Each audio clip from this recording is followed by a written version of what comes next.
It gives me great pleasure to speak to the Budget Implementation Act, the centerpiece of our Conservative government's economic agenda for Canada. There are three strong themes running through this budget. 1, supporting jobs and growth. 2, supporting families and communities. And 3, balancing the budget. Jobs and opportunities for Canadians remain our government's top priority. We've seen over 1 million net new jobs created since the global economic slowdown. This has reduced the unemployment rate to 6.9%, and we're going to do even more to support job creation with this budget. Measures we're taking include providing $100 million in interest-free loans to apprentices in the trades, $55 million for paid internships for recent graduates, and $75 million for the Targeted Initiative for Older Workers program to support older workers who want to participate in the job market.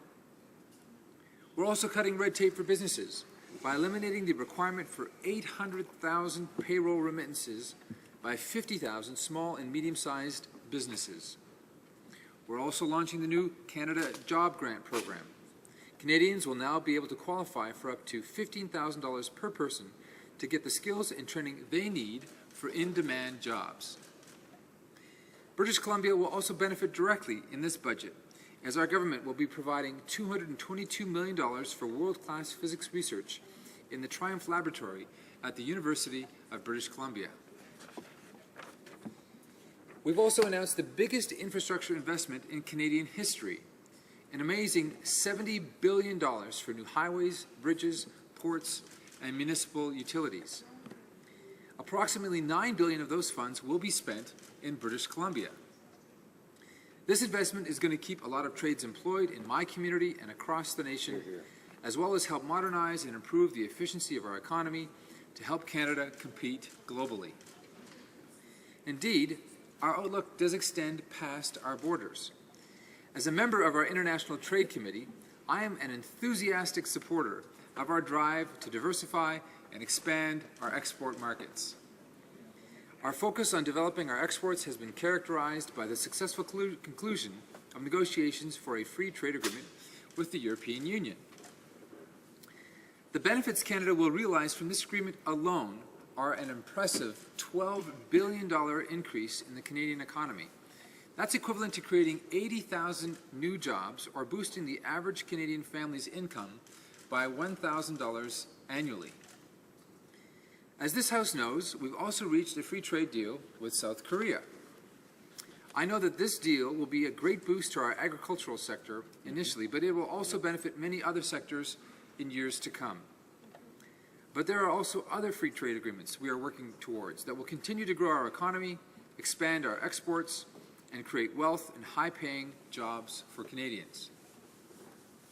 The Trans-Pacific Partnership negotiations could lead to another huge trade deal for Canada and guaranteed access to many of the most populous nations of the world.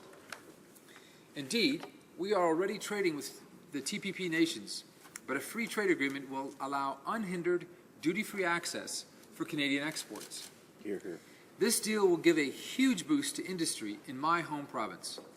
For instance, in 2012, British Columbia exported almost $4.9 billion in wood and related products to TPP member countries.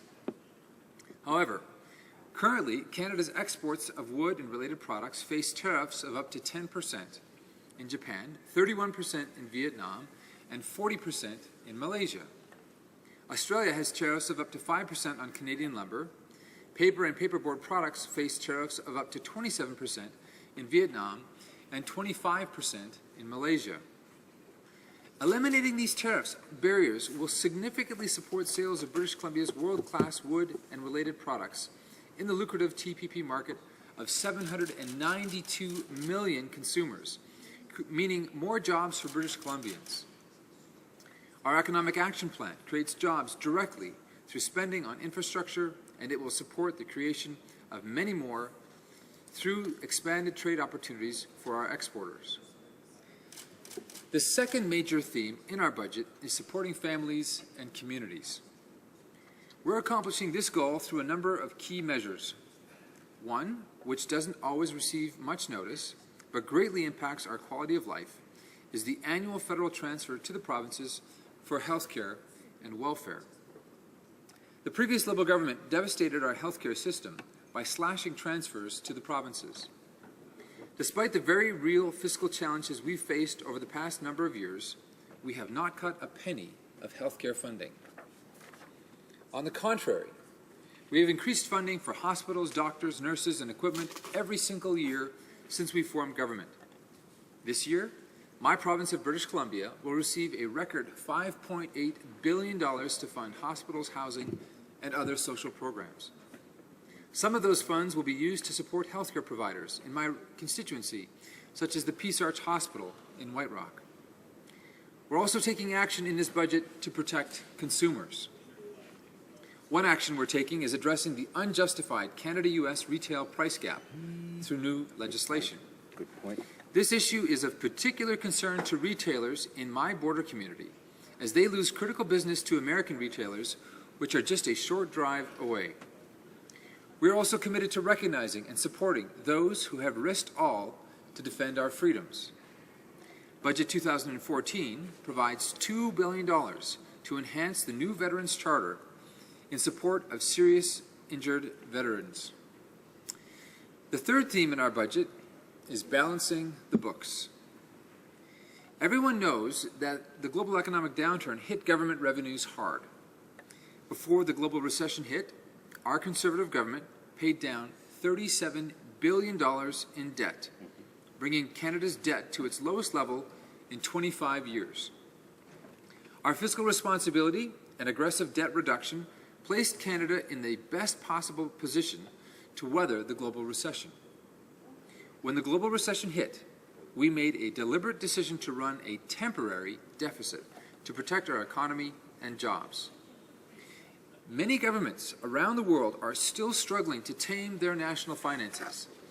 However, through prudent financial management, including trimming the size of our federal government departments and agencies, we're on track to be the first G7 nation to balance our budget.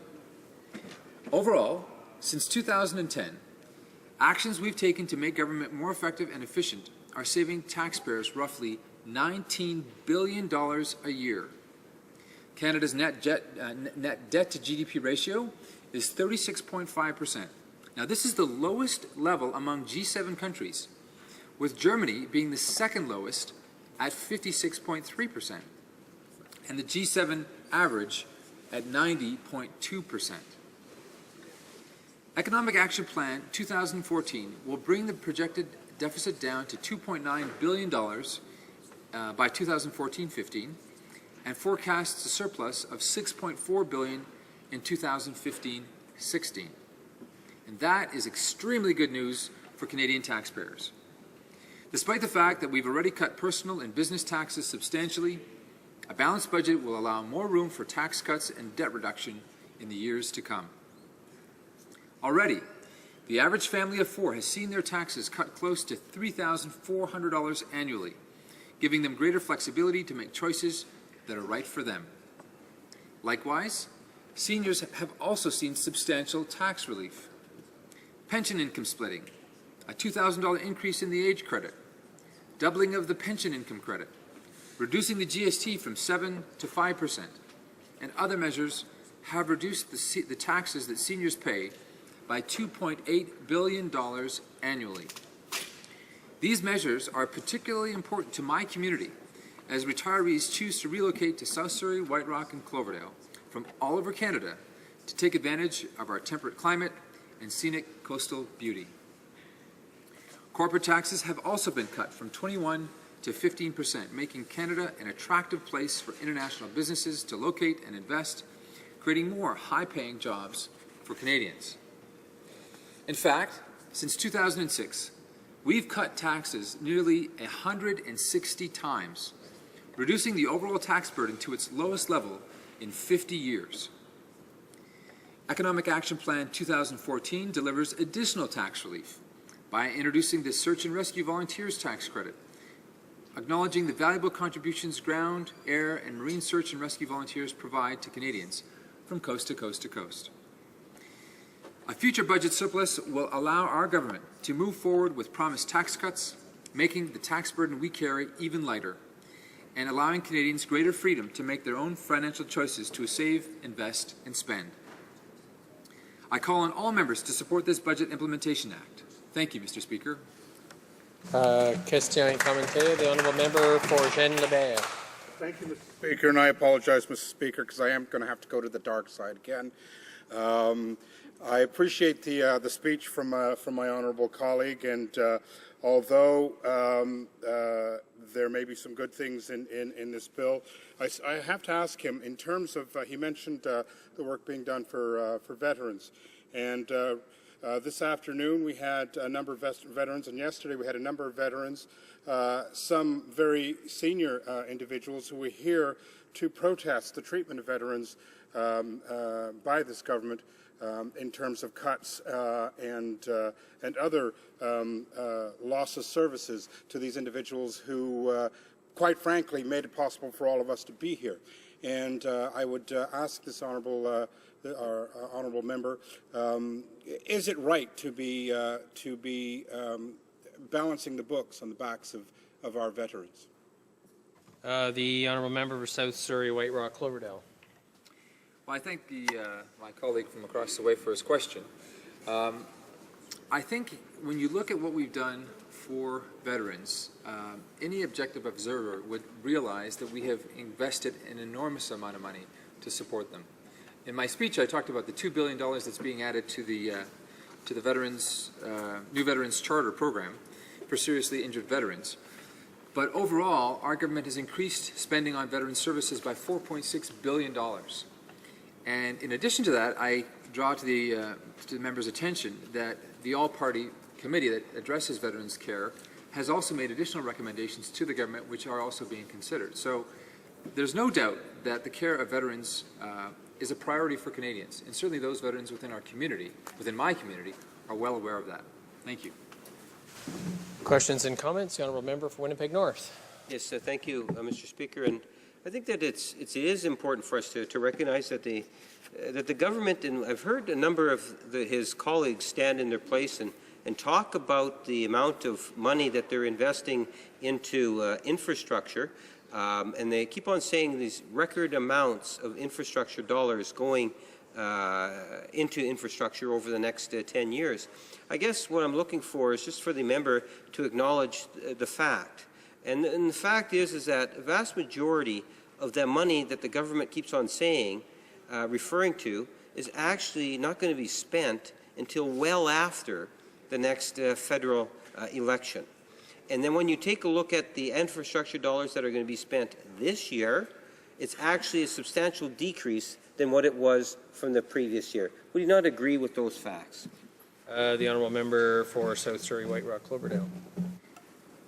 Again, I appreciate the question from my colleague, and I know that he wasn't here at the time when the previous Liberal government had to deal with difficult spending choices.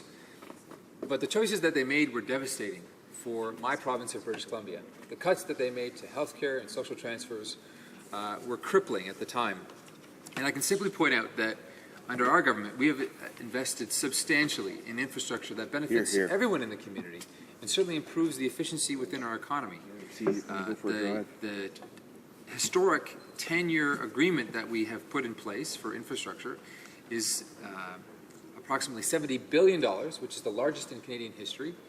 And despite the fact that it goes beyond the next election, I think that should be given as credit to our government, thinking in the long term. Too often governments in this place look for the short-term hits, the short-term wins that will benefit them politically. But our government has the foresight to look well beyond the next and the following election to do what's best for Canadians in the long term. Good point. Really good point.